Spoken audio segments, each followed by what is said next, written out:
Voyez-vous, le bruit court qu'un de nos employés se serait amusé à trafiquer la poupée. La cassette aurait dit Salut, c'est moi Chucky, le fameux étrangleur, et je vais vous tuer. » Bonjour à tous et bienvenue dans ce nouvel épisode de Retour à l'écran Formule Express. Aujourd'hui, j'ai décidé de taper fort en vous parlant d'une suite de films d'horreur, si ce n'est la meilleure suite d'un slasher à mon sens, Chucky 2 ou Chucky, la poupée de sang. L'histoire de Chucky 2 se passe quelques années après celle du premier. Pour rappel, nous suivons les aventures d'Andy Barclay, un enfant pourchassé par une poupée abritant l'esprit de Charles Lee Ray, un tueur psychopathe, désireux d'implanter son âme dans le corps de l'enfant afin de s'extraire de cette poupée. Mis hors d'état de nuire dans le premier, le voilà alors de retour après que l'entreprise de jouets pour enfants se serve de son corps pour relancer la production des poupées Bravga, ressuscitant malgré elle Chucky. Andy est désormais placé en famille d'accueil alors que sa mère est devenue folle après les événements du premier film. Mais avec Chucky de nouveau dans la nature, ses jours sont comptés. Je t'avais bien dit qu'on serait amis pour la vie. Avant d'enchaîner avec la production de ce second opus, je vous propose de revenir en arrière. Précisément le 9 novembre 1988, soit 2 ans jour pour jour avant la sortie de Chucky 2. Le premier Chucky vient de sortir, alors appelé jeu d'enfant. Et son succès en salle est retentissant. Il faut dire que United Artists, qui produit le film, a mis le paquet avec 3 semaines de promotion, des dizaines de spots publicitaires et une volonté certaine de faire de Chucky la nouvelle icône de l'horreur. Après avoir soigneusement repoussé la sortie pour éviter la rude compétition de la semaine d'Halloween, avec des sorties comme Halloween 4 justement, Jeu d'enfant sort en grande pompe le 9 novembre 88 et se hisse immédiatement en tête du box-office, rapportant tout de même 44 millions pour un budget de 9 millions de dollars. Énorme succès en VHS, personne ne veut laisser filer la poule aux œufs d'or et une suite est immédiatement mise en place. United Artists confie alors à David Kirshner, producteur du premier, de s'occuper de lancer la production d'une suite au plus vite. Mais à peine le projet lancé, United Artists rappelle Kirshner.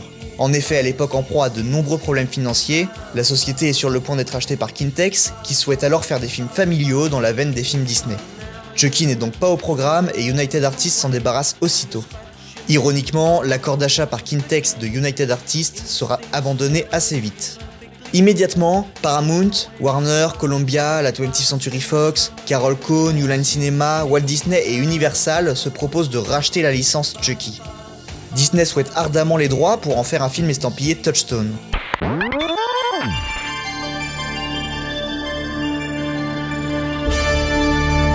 À peine 48 heures après l'abandon de Chucky par le studio, Kirshner est appelé par Steven Spielberg himself, envoyé par Universal.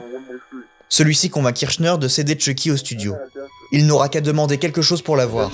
Le studio souhaite produire ce nouvel opus et est prêt à de nombreux sacrifices. Kirshner ne peut pas refuser une telle offre et décide de poursuivre avec Universal, qui produira désormais les films Chucky à venir. Et puis, je reçois un appel, à peine 48 heures après. C'était Steven Spielberg me disant « Écoute, tu as fait ton premier film chez Universal, j'ai besoin que tu me fasses une faveur. Ils voudraient... ils veulent ton film, Chucky. Donne-leur. Demande-leur ce que tu veux. Fais une liste de ce que tu veux, ce dont tu as besoin, n'importe quoi. Et après, j'aurai fait mon travail. » Mais bon, c'est quand même Spielberg qui me le demande, quoi. Alors, bien sûr, Steven, bien sûr. Et donc, on a signé avec Universal. On leur a donné une liste de souhaits et le projet a pu continuer. Il est alors temps pour Kirshner de trouver un réalisateur. Sur le premier opus, il avait collaboré avec Tom Holland, alors connu pour avoir réalisé Vampire vous avez dit vampire. Un réalisateur qui lui a donné des angoisses tout le tournage, tant il était difficile à canaliser. Il est donc inconcevable de le reprendre pour cette suite. Il a besoin d'un homme en qui il a confiance, et il pense alors à John Lafia, un de ses amis et co-scénariste du premier, qui a fait plutôt bonne impression avec la réalisation de The Blue Iguana, un film policier sorti en 88. J'avais vu le film de John Lafia, The Blue Iguana, et je trouvais que c'était très bien. Donc il y avait ce gars que j'appréciais beaucoup, qui m'a épaté avec son scénario sur le premier Chucky.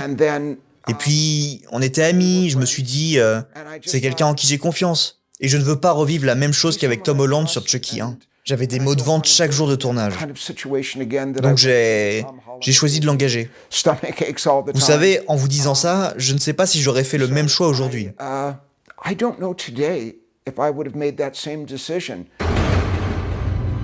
Une fois John Lafia engagé, celui-ci appelle alors Don Mancini, le scénariste du premier Chucky, et lui demande d'écrire un scénario au plus vite pour transformer le film en véritable franchise. En plus d'avoir collaboré au scénario du premier, Don Mancini est considéré par la plupart comme le vrai créateur de Chucky.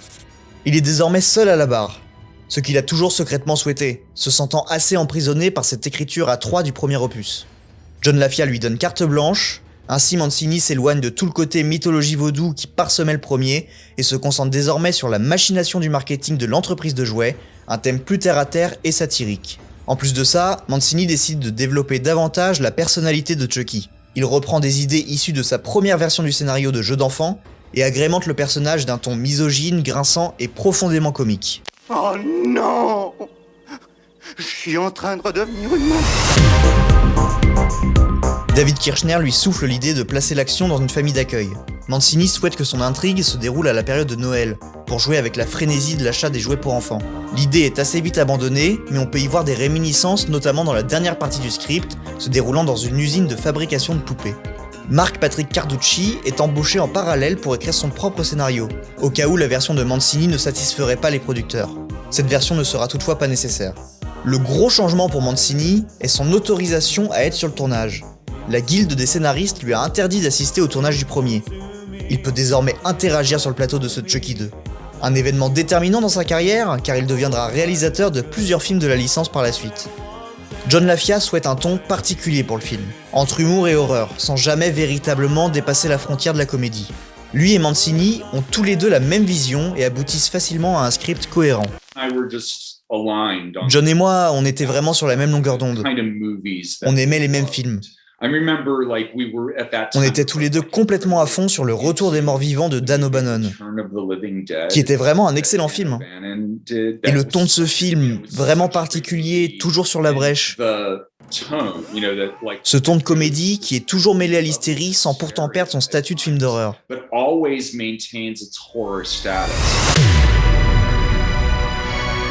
John Lafia est en proie au doute. Il a été choisi pour piloter un film qui se doit de surpasser le premier. De plus, le studio met une pression considérable sur le réalisateur qu'il juge trop vert. Lafia est quant à lui persuadé qu'il est capable de faire un meilleur Chucky que celui de Tom Holland. Là, tu vois, c'est fini. Tu pourras plus t'embêter comme ça. Pour son casting, il reprend évidemment Alex Vincent dans le rôle d'Andy Barclay, mais ne reprendra pas Catherine Hicks qui jouait sa mère. À l'époque, la décision est controversée et donne lieu à beaucoup de rumeurs. En vérité, Lafia souhaitait seulement faire peau neuve et ouvrir la saga sur d'autres perspectives. Dans le scénario, une scène comporte la mère d'Andy lors de son audience avant d'être placée en hôpital psychiatrique, mais ne sera finalement pas tournée. Catherine Hicks, bien que non présente dans le film, assiste à la quasi-totalité du tournage, accompagnant Kevin Yeager, son mari, qui s'occupe de contrôler l'animatronique de Chucky. Kevin Yeager, qui est un habitué de ce genre de production d'horreur, étant le maquilleur de certains Vendredi 13, Freddy et autres Hellraiser. C'est un rouage essentiel de la saga Chucky, puisqu'il a conçu lui-même la poupée. C'est Chucky qui vient pour te tuer! Chris Sarandon, que l'on connaît notamment pour Vampire vous avez dit vampire, et qui jouait le rôle du policier dans le premier, sera quant à lui évincé pour des raisons financières. Le rôle le plus important d'un slasher, c'est le tueur, et le studio l'a bien compris. Personne n'est irremplaçable. Si Lafia fait le choix de se séparer des acteurs du premier, il décide de s'entourer d'inconnus ou d'acteurs à gueule pour ses personnages. Il se sent plus à l'aise de diriger des seconds couteaux ou de parfaits inconnus. Choix assez audacieux, le succès du film ne reposant plus alors que sur Chucky en lui-même. Brad Dourif est de nouveau de la partie pour la voix de Chucky. C'est la pierre angulaire de la licence et le seul rôle principal de la carrière de ce génial second couteau que l'on a pu voir dans Dune, Blue Velvet, Mississippi Burning, L'Exorciste 3, Alien Résurrection et j'en passe. Andy, laisse-moi sortir s'il te plaît. C'est tout noir là-dedans. Pour le rôle de Phil Simpson, le père adoptif, Jeffrey Jones et Tim Matheson sont considérés. C'est finalement Gerrit Graham, que l'on connaît pour son rôle de rockstar dans Phantom of the Paradise de Brian De Palma, qui obtient le rôle. Grace Zabriskie, la Sarah Palmer de Twin Peaks, hérite du rôle de la directrice d'orphelinat, coiffant au poteau Mary Steenburgen et Karen Black, alors pressentie pour le rôle. Certains acteurs hésitent à rejoindre le projet, de peur d'être associés au genre de l'horreur par la suite. Parmi eux, on retrouve Bess Grant, qui hésite à accepter le rôle de Miss Kettlewell, l'enseignante stricte et malheureuse d'Andy. Vous êtes vraiment conduite comme une vilaine fille, mademoiselle Kettlewell. Tous ces acteurs seront accompagnés par d'autres gueules cultes du cinéma des années 60 et 70. Et puis, il y a les petits nouveaux, notamment Christine Elise, qui va interpréter le rôle de Kyle, la grande sœur adoptive d'Andy. On la retrouvera par la suite dans le Body Snatchers d'Abel Ferrara. Pour Chucky 2, elle est alors âgée de 25 ans et doit interpréter une ado de 17 ans. Un premier rôle particulier puisqu'elle doit interagir une bonne partie du film avec une poupée inanimée.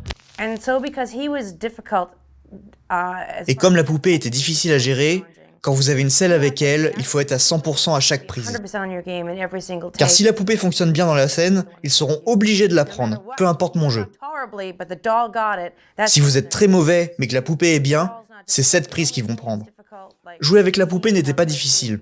La seule chose qui l'était, c'était cette scène où il s'accroche à mon dos en balançant des coups de pied. Ils avaient confectionné une poupée qui bougeait sans cesse les pieds. C'est la seule chose qu'elle faisait. Je devais alors simuler toute l'action dans la chambre, c'était entièrement moi. C'était comme porter un sac à dos et prétendre qu'il m'attaquait. Et je me sentais vraiment ridicule. Lafia a une idée très précise de son film. Bien que les décors aient généralement un espace ouvert au-dessus pour permettre l'éclairage et l'équipement sonore, il demande spécifiquement que le public puisse voir le plafond dans le cadre, pour donner une impression de réalisme, inspiré par Orson Welles qui fut l'un des premiers à le faire. Lafia voulait également des angles plus grands, plus fluides, et une atmosphère maussade. Il s'inspire entre autres de réalisateurs comme John Carpenter, Sam Raimi, Steven Spielberg, David Cronenberg, Brian De Palma et Alfred Hitchcock qu'il cite sans cesse dans le commentaire audio du film. Vous savez, ça vient de Chromosome 3 de Cronenberg. C'est le monstre à l'intérieur de l'utérus. Et ça vient de Jaws. Jaws quand le requin explose à la fin. Ça, c'est un plan purement sorti d'Halloween. On s'attend à voir Michael Myers sortir de nulle part. J'étais obsédé par le fait de voir le plafond, car c'est un truc qu'Orson Welles faisait souvent. Ça, c'est très Hitchcock, tout droit sorti de Psychose. J'adore les doigts pleins de sang. Et ici, ce cut, ça c'est très Brian De Palma, quand on change rapidement d'échelle de plan pour sortir de la scène. Il demande alors à Ivo Cristante, le production designer du film, que l'on connaît pour son travail sur Trémor et Hurlement, de créer des décors décalés et effrayants avec de hauts plafonds, des angles inclinés, des portes très hautes et des couloirs très longs. Les couleurs ont été pensées pour être criardes, lumineux comme le bleu de la salopette de Chucky ou le rouge de ses cheveux, suggérant intentionnellement mais subtilement le cauchemar d'un enfant. Aussi, un décor avec des meubles 2 fois plus grands a été conçu pour donner l'impression qu'Andy est très petit et démuni dans cette maison. Tous les décors sont construits dans le studio 28 à Universal, studio connu pour avoir été créé à l'occasion du tournage du Fantôme de l'Opéra en 1925. Pour immortaliser ses décors et ses personnages, Lafia choisit Stefan Chapsky comme directeur de la photographie. Admiratif de son travail, Lafia lui fait entièrement confiance. Plus tard, Chapsky sera directeur de la photographie sur Ed Wood, Batman le défi ou encore Édouard aux mains d'argent. C'est Chucky, mais il n'était Son pas là tout à véritable l'heure. nom, c'est Tommy. Le tournage débute le 6 novembre 1989. Le budget est fixé à 12 millions de dollars, soit un peu plus de budget que le premier. Lafia ne laisse rien au hasard et est très directif sur le tournage. Toute la scène d'ouverture du film, où Chucky est en train d'être reconstruit, a été très réfléchie et storyboardée à l'avance. Lafia et le designer de Chucky, Kevin Yeager, ont de nombreuses discussions approfondies concernant l'apparence du crâne de la poupée et les outils qui sont utilisés pour la nettoyer. Plus précisément, Lafia souhaite inclure le grattage des dents et demande que la tête soit sur un plateau tournant afin qu'elle puisse se tourner vers la caméra. Il fait construire un œil de Chucky géant pour obtenir l'effet souhaité. Ah oui, cet œil. Et il était très très grand. J'ai fait fabriquer un œil géant pour obtenir ce plan particulier. C'était beaucoup d'efforts juste pour un plan, mais je tenais particulièrement à avoir une introduction parfaite. Et on l'a fait.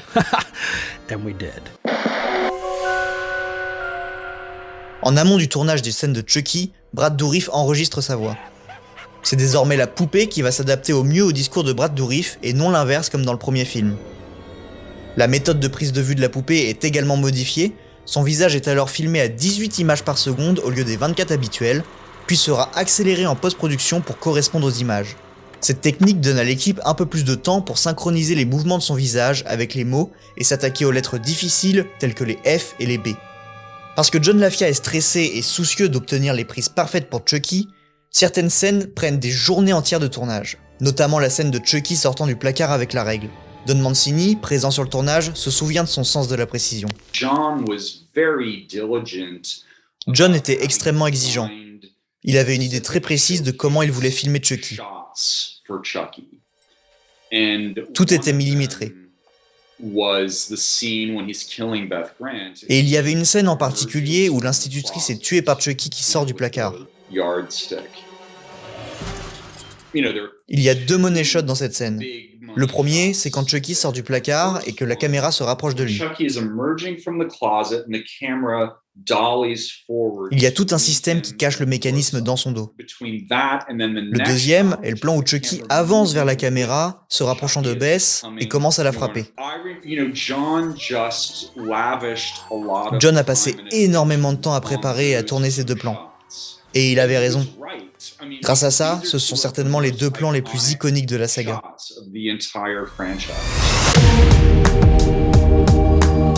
L'atout majeur du film sera sa séquence finale dans l'usine de jouets. Et LaFia le sait. Il a l'idée de rendre l'usine très lumineuse et colorée. Il veut la comparer à l'usine de Willy Wonka par opposition à quelque chose de sombre et lugubre. Il sent que cela pourrait être tout aussi effrayant avec les couleurs d'un parc d'attractions. Le producteur David Kirchner se souvient encore de sa réaction lorsqu'il a découvert le plateau. Je suis venu dans le décor de l'usine de Chucky 2. J'étais tout simplement choqué. Je veux dire, rien que de voir ce décor et de marcher dedans, ce n'était pas juste un décor, c'était comme une véritable usine.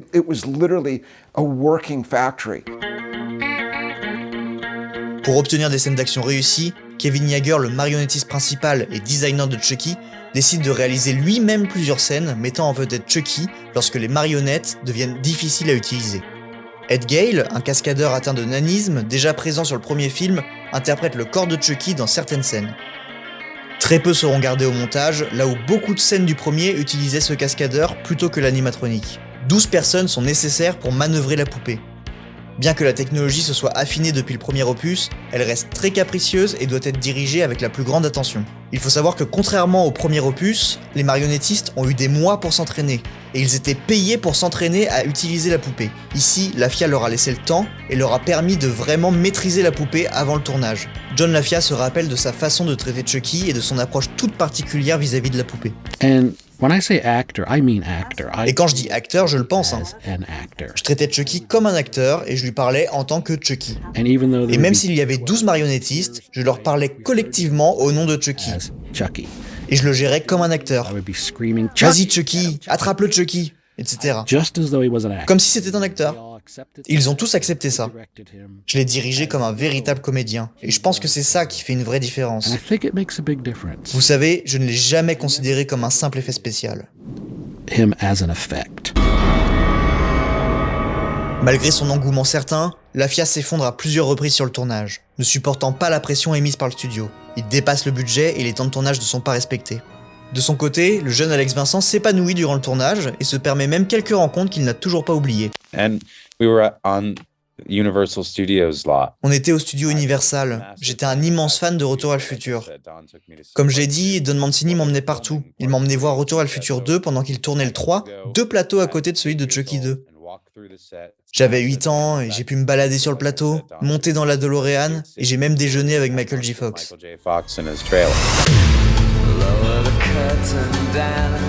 Une fois le tournage terminé, le film est envoyé sur le banc de montage de Edouard Varchilka, un monteur assez inconnu, il faut se l'avouer, mais qui dans le cadre de Chucky 2 est particulièrement efficace. Le monteur doit néanmoins user de techniques pour masquer certains effets spéciaux. Il préfère les scènes d'animatronique à celles du cascadeur et utilise un découpage très cut pour cacher les éventuels défauts d'articulation de la poupée. Pour ce qui est de la mort de Phil, le père de famille, une astuce cinématographique classique appelée The Reverse Pull est utilisée. L'acteur Gerrit Graham commence le tournage déjà dans sa position de mort, puis est tiré vers le haut hors du cadre par une corde nouée autour de lui.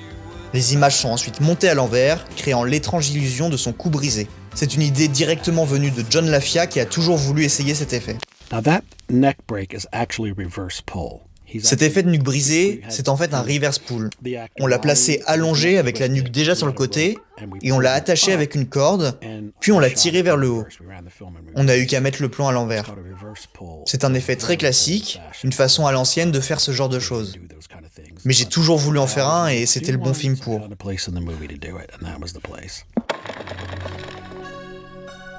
Au montage, beaucoup de scènes sont retirées pour gagner en rythme, atteignant 84 minutes, faisant par ailleurs de ce Chucky 2 le plus court de la saga. En parallèle, la musique est composée par un certain Graham Revell, que l'on connaîtra plus tard notamment pour la musique de The Crow. Il s'agit de la première grande musique symphonique du film hollywoodien du compositeur. Lorsque les producteurs lui demandent s'il avait déjà réalisé un tel score, il bluffe et répond oui. En vérité, il n'a jamais réalisé de partition orchestrale complète. Sa bande originale est très réussie et amène les thèmes de l'enfance tout au long du film, avec une musique de carnaval qui crée une atmosphère enfantine mais mortelle.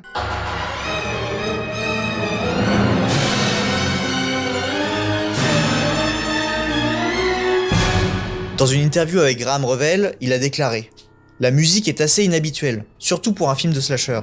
Elle est plus grandiose et plus mélodique que la plupart des musiques du genre, parce que je voulais aider à situer l'action au sein de la famille, à jouer le contexte de la poupée et de sa nature mythique. » Lors de la création de la musique, Revell essaye d'imiter son collègue compositeur de film Danny Elfman, jusqu'à l'utilisation de la chef d'orchestre du groupe de production d'Elfman, Shirley Walker. Elfman signera la BO de Darkman et Cabal à peu près la même année. John LaFia suggère à Revell de regarder des films de monstres des années 30 et de s'inspirer de la composition de leurs thèmes musicaux, ce qui ressort bien dans le thème principal de Chucky 2. Dans le commentaire audio, LaFia est encore émerveillé par ce thème. I really love the score that Graham Revell did for this film. J'aime vraiment la bande originale que Graham Revell a fait pour le film, plus particulièrement cet opening. C'est génial. C'est très film de monstre, ce que je voulais vraiment. Vous savez, il a ce côté classique années 30, très film de monstre. You know, monster movie.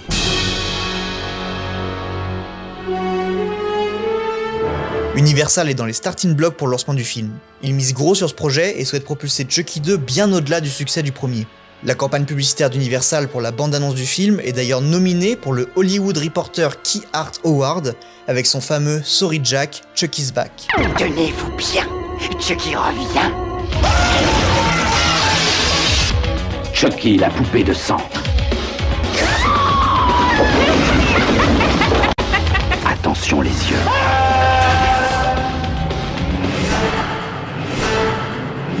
Pour renforcer l'attrait du film, le marketing a l'idée de créer un numéro de téléphone promotionnel qui permet aux fans d'entendre la voix de Chucky. Le numéro reçoit 40 000 appels en seulement un mois. Le 9 novembre 1990, 2 ans jour pour jour après la sortie du premier Chucky, sort Chucky 2. Le film rapporte 35 millions de dollars pour un budget de 13 millions. Un résultat en deçà des scores du premier, mais un succès remarquable pour un slasher, ce qui met directement Chucky sur les rails d'une saga à succès, une saga qui comportera 8 films et une série télé.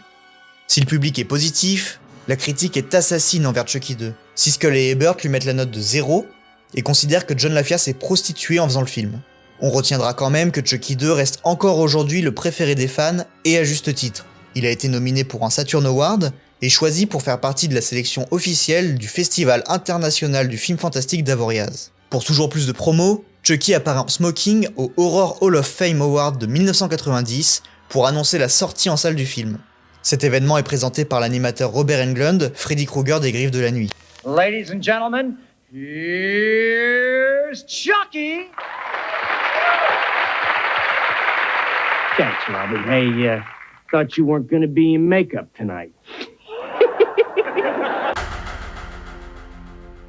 Bien que le premier film pose les bases, c'est véritablement le 2 qui révèle la personnalité de Chucky et qui place le ton. Pour l'anecdote macabre, il a été révélé que Chucky 2 était le film préféré de Martin Bryant, responsable du massacre de Port Arthur, fusillant 35 personnes en Australie en 1996. Je te promets que je ne tuerai plus jamais personne, d'accord? Étant très fan du film, j'ai une pensée assez émue pour John LaFia qui s'est ôté la vie en 2020. Pour ma part, Chucky 2 a été une révélation. Quand je le découvre, je dois avoir à peine 11 ans. Ma seule expérience de l'horreur à cette époque-là, ça se résume à Scary Movie. Et je tombe immédiatement amoureux de l'ambiance de Chucky 2. Je le préfère immédiatement au 1, bien que ce deuxième opus me terrifie beaucoup plus que l'original. Et il devient petit à petit mon film de chevet, et passe alors d'un cauchemar à un doudou. Aujourd'hui, c'est un film que je regarde pour me détendre, voire même pour remettre un peu les compteurs à zéro. Alors oui, Chucky 2, c'est pas un grand film, mais c'est un slasher solide, bien tourné, bien monté, Fun et terriblement efficace. L'intrigue s'étend sur à peine 4 jours, ça dure moins d'1h30, le film se finit en pleine action, il n'y a pas une demi-heure de post-climax, et la VF aussi entre terrifiant et hilarant. Que demander de plus ? Et voilà, c'est la fin de cet épisode de Retour à l'écran express. On se retrouve très vite pour une nouvelle plongée dans les coulisses du cinéma. En attendant, vous pouvez retrouver nos épisodes sur les plateformes de podcast. Alors à très vite. Si je devais résumer ma vie aujourd'hui avec vous, je dirais que c'est d'abord des rencontres. C'est vrai que je ne vis que pour le cinéma. Pour être aimé, il faut être aimable. Vous voulez un chocolat? C'était pas ma guerre. Back and full force. Quelle est votre devise? Je m'appelle Bond. James Bond. Vous délirez totalement là. C'est ça qui permet de voyager à travers le temps. La vie a plus d'imagination que nous. J'espère que je ne vous apprends rien. Vous êtes un mélancolique. Mélancolique, mon cul.